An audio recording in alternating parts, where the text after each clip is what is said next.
Hello everyone, on today's video we are going to see about top 5 reasons your check engine light may be on. Loose or faulty gas cap. Your gas cap is part of a sealed evaporative emission system that recirculates gasoline vapors from your gas tank and keeps them from escaping into the air.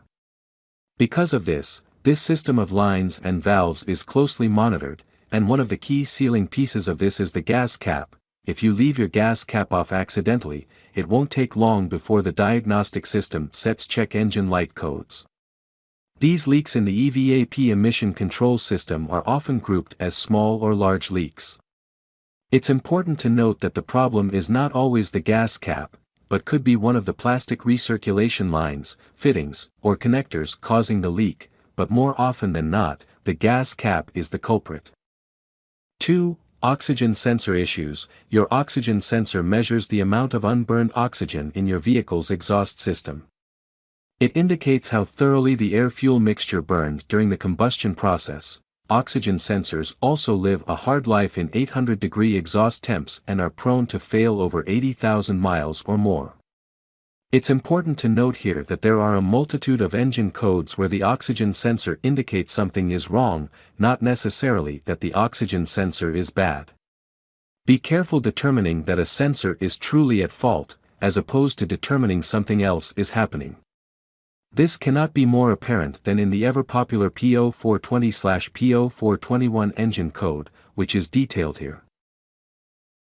3. Engine misfires. If your car is misfiring, you probably aren't wondering to yourself, why is my check engine light on?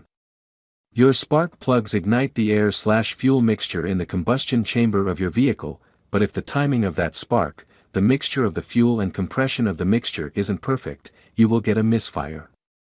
Multiple issues can cause a misfire, either on one cylinder or a multiple cylinder misfire, defective ignition coil sad face, either DIS or coil on plug. A quick trick to determine if a coil is causing a misfire is to simply move the coil and swap with another on the engine. If you have a number 2 misfire, move the number 2 coil to cylinder number 4, for example, then the misfire moves to number 4. You know the coil is suspect. Defective fuel injector. If a fuel injector fails to deliver the proper amount of fuel to a cylinder, you will have a misfire.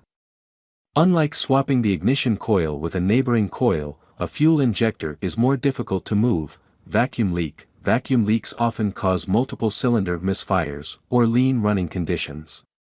They also can be very difficult to diagnose. Worn spark plugs and/or wires. Sometimes, spark plugs can go far past their life cycle and fail, causing a misfire. On vehicles with spark plug wires, a defective wire or wires can also cause this. For many drivers with older cars, it's a likely reason the check engine light came on: bad compression, a burnt or bent valve. Worn piston rings, or valve timing that is off will cause a misfire as well. These issues are more serious and will all become apparent during an engine compression test.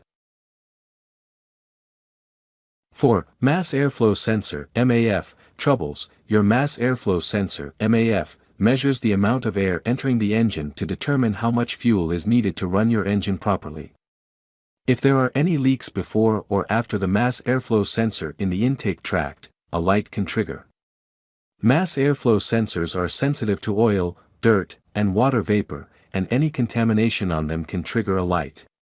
Sometimes, cleaning the sensor with intake or mass airflow sensor cleaner can fix the issue.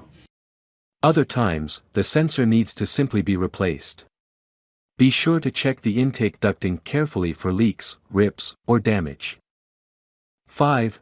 Catalytic converter issues. Your catalytic converter helps protect our environment by superheating hydrocarbons and other harmful tailpipe emissions into compounds like carbon dioxide and water vapor. Your downstream oxygen sensors carefully monitor the converter's performance, and if something goes awry, a number of trouble codes based on catalyst efficiency will appear. It's important to note that a catalytic converter will more than likely not fail on its own. Generally, something causes it to fail or not perform properly. Because of this, simply replacing the converter or the oxygen sensors around it will often not fix the problem, and often leads to yet another failed converter. Things as serious as a blown head gasket can force burned coolant vapor into the exhaust, triggering a catalyst engine code. Thank you for watching. Please like this video and subscribe my YouTube channel for more videos about auto repair.